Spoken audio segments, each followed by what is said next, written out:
guys, welcome to my channel. My name is ReadingBear and I hope you are ready for some more stories. And today, we'll take a look at some new entitled people content. If you enjoyed my content, please don't forget to subscribe to my channel and post some bear emojis in the comment. And now, let's dive right into the stories. The first story is entitled Sister-in-Law is Boycotting Christmas Over the Menu. We have 17 people coming over from Europe for Christmas. Several members of my family and several members of my husband's family are coming. My family are meat lovers, whereas entitled Sister-in-Law and her family are vegans. I planned on serving turkey, but also 17 other dishes that would be vegan. I am going out of my way to use plant-based milk, cheese and butter to accommodate the vegans, which I don't mind. Sister-in-law is having a fit because it is disrespectful to her beliefs to serve meat at family meal with vegans. She is now refusing to come if I serve turkey. The next story is titled You Want to Take My Christmas Gifts for My Children? Good luck with that. Neither me, nor the family involved in this story supports any kind of violence here. This happened about a month ago. I went to look for some Christmas gifts with my sister and her children, both 6 and 8 years old, respectively. She had actually planned to buy them a Nintendo Switch after saving up enough money. We walked into that specific game store where we would get the console, alongside Mario Maker 2. Everything has been going fine with the purchase, and we were just about to make it, until my sister left her purse in the car. She had to quickly leave while asking me to look after my nephews while also telling the clerk to wait until she comes back. Sure enough, I stayed with the kids and waited. Then a mildly fat woman appeared out of the blue, and she tried to buy the same Nintendo Switch we had already claimed.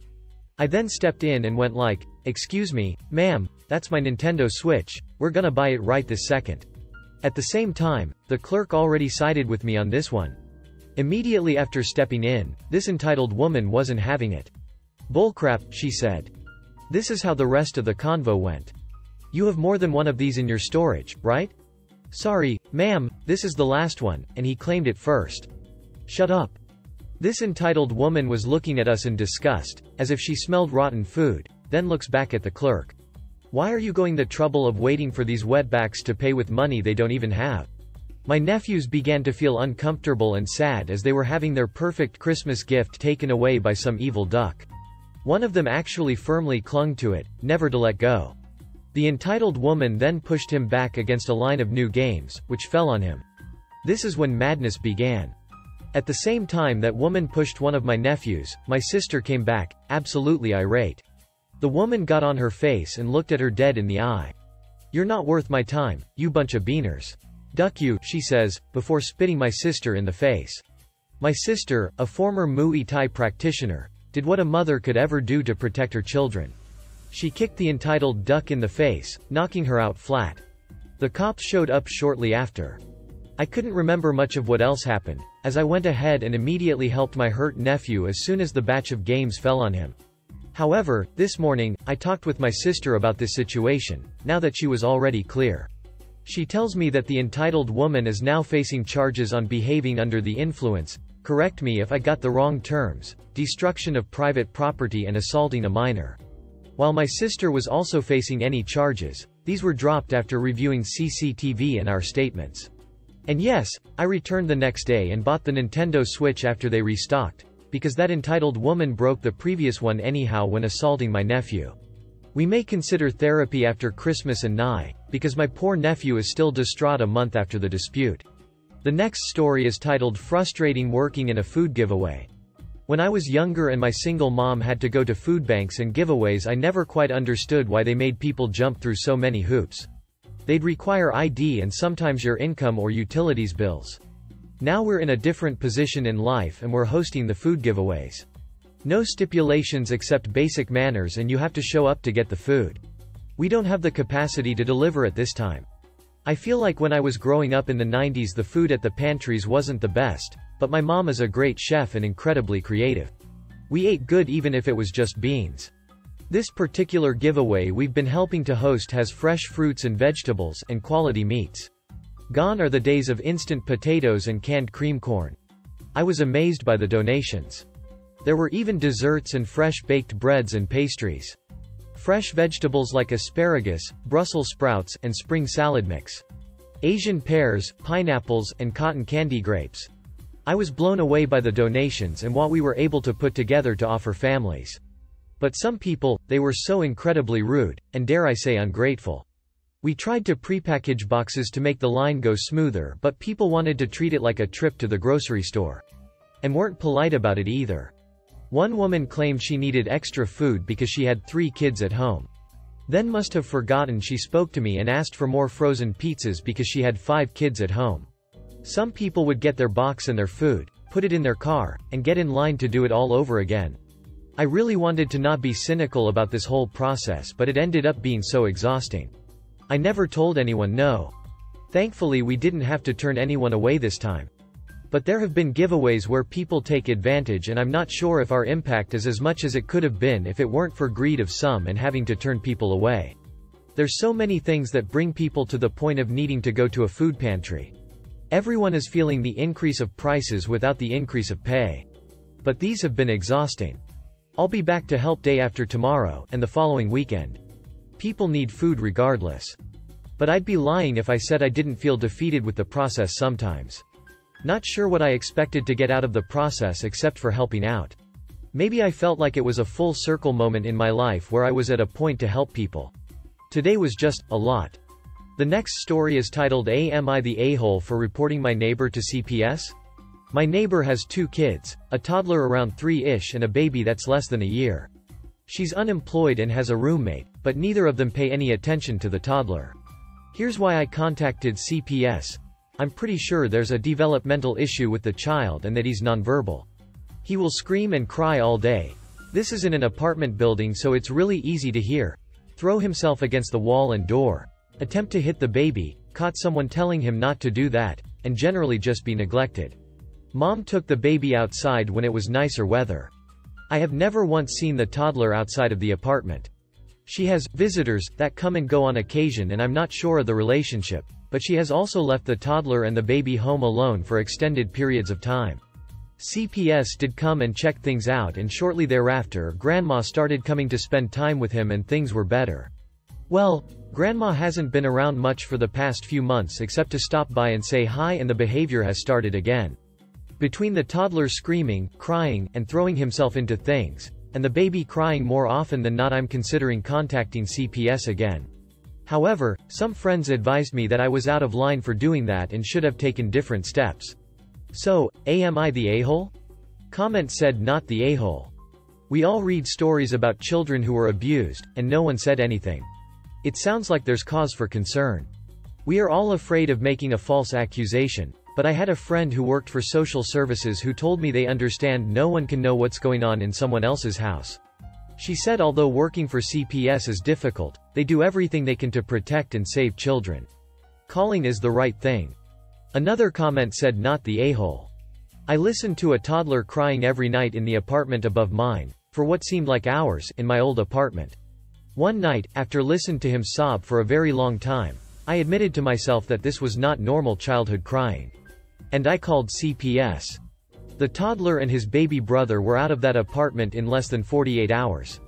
The mom had been locking the toddler up in his bedroom closet. The closet walls were scratched and gouged where he had tried to get out. My only regret is not calling sooner. The next story is titled House Next Door. I was seeing a guy who had separated from his ex quite a while beforehand. She found out about me and successfully did everything to ruin our relationship, along with making several threats to me over messages. I knew she was all talk and would never have the guts to follow through with any of the "if I ever see you in person" threats. Long story short, I found out where she lived and booked a viewing for the house next door that was up for sale. I made sure she saw me standing outside with the estate agent. Funnily enough, I never received another threat from her again. Petty, but put her in her place. What's the pettiest thing you've ever done? The next story is titled Cheated on Cheater, then posted it online. Basically, I am in a hole here too, but not really. I was in relationship of 3 years with this girl. During last 2 years, my friends kept telling me that she's cheating on me. Everyone claims to have seen her w other guys, but I always said that I trust her and that she wouldn't do that. But in fact, I did trust them, as I found clear evidence of this myself. This went on for 2 years.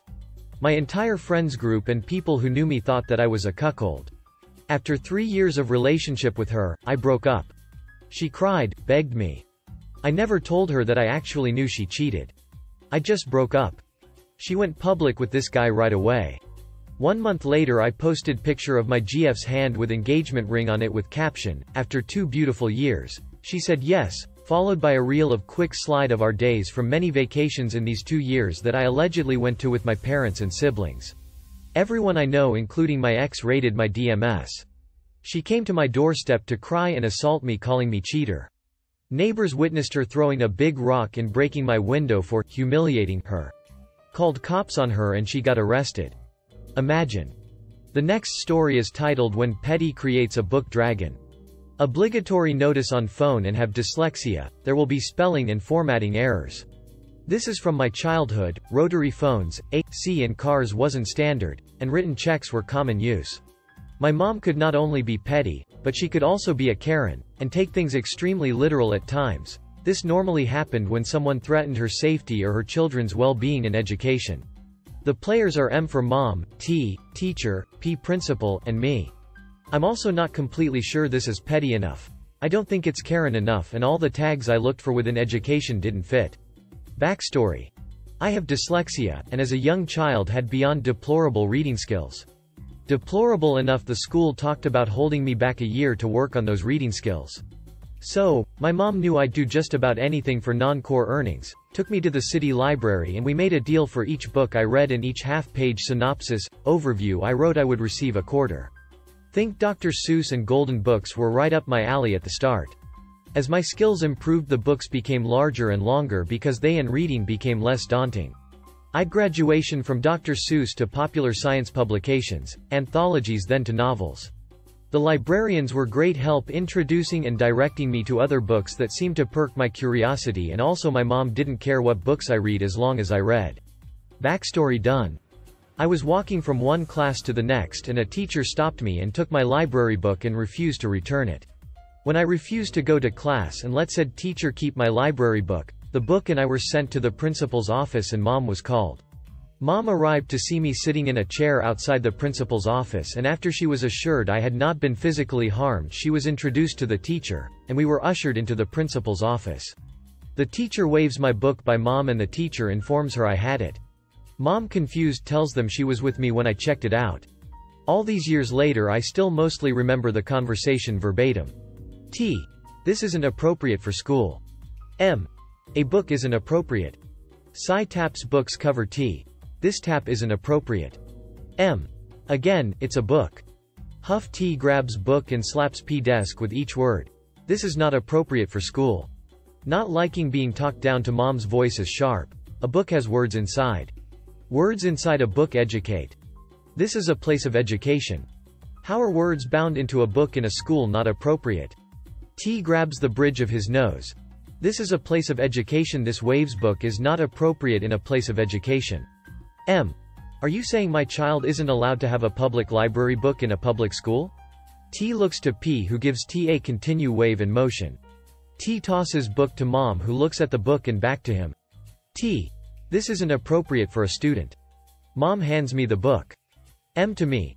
I love this book, when's it due back? T to P. Really, you're going to encourage this? M stands and shushes any response that might happen to say something stupid.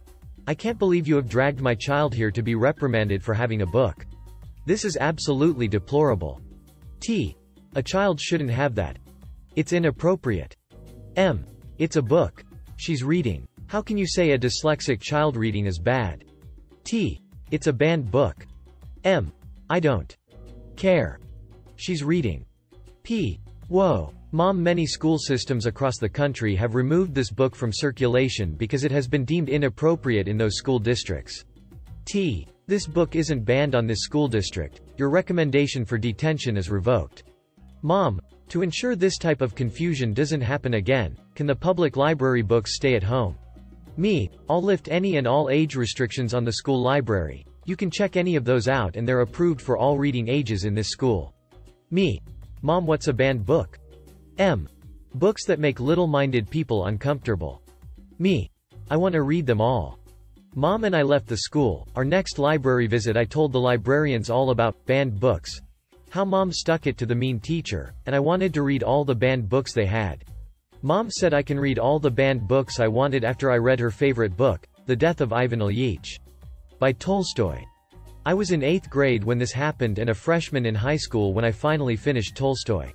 If you're wondering what book I had that sent me to the principal office, Fahrenheit 451.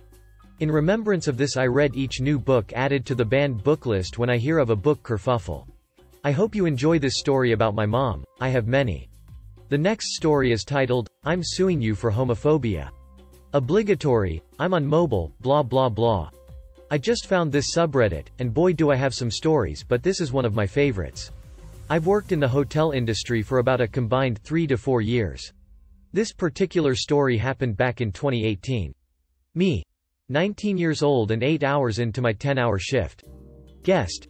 Roughly 30-year-old Karen with her young son. It was about 10 p.m., and I only had one reservation left. Karen comes in with her son to check in. I ask for her driver's license and a credit card. She hands me her driver's license, but says that her mother is paying for the room. I explain that that's not a problem at all, but I would need to have her mother come in to do the check-in process with her driver's license. She tells me that her mom is at home, about 6 hours away, so that's not possible. Her mom booked the room for Karen and the son. So I said, okay, in that case I would need, mother, to fill out a credit card authorization form for me to be able to check you in with her card. I can send that via email or fax, which would she prefer? Karen, you're joking me. I've never heard of that before. My mother isn't even awake and doesn't have a computer to be able to do that. Me, unfortunately ma'am, without that I cannot check you in, as it is against our policy. I can check you in with your credit card, though. Karen, so you're going to force me and my son to sleep in my car tonight then? Me, all I'm saying is that I cannot check you in with a credit card that is not under your name and that I don't have a credit card authorization for. Karen, now enraged and yelling, this is because I'm a lesbian, isn't it? You won't let me check in because I'm a lesbian and you're homophobic. Me, no, I won't check you in because you want to check in with a credit card that's not under your name. I am following my hotel's policy. Karen, you'll be hearing from my lawyer. I'm going to sue you for a hate crime for not letting me check in because of my sexual orientation. Then she grabbed her son and stormed out. Shockingly, I did not hear from her lawyer. The next story is titled The Good Shinies. We all got our, but I am I shiny guessed. 1-inch stories, but what about those good shinies? I have a few.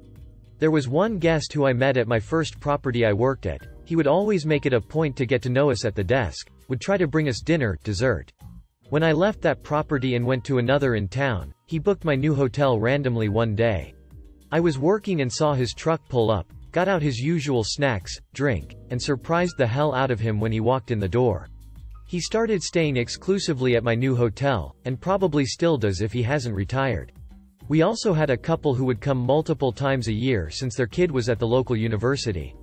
They never complained, they got to know us, and the best part was that they would always bring their dog, Jack, who was the sweetest dog on planet Earth. Jack would get excited the moment he walked in the door and make a beeline towards the front desk, just to greet all his front desk friends. We kept dog treats for all our furry guests, but we made sure Jack got special treats. Jack's mom and dad always brought him to the front desk first to make sure we all got to pet and greet him accordingly. The last year I was there, and their last year coming, Jack was getting really old and not as sprightly anymore. We made sure to give him lots of hugs and parting treats, and gave his mom and dad hugs too, since they had become a bit like family. What are some of your good shiny stories? If you enjoyed the video, please subscribe to the channel and post some bear emojis in the comments.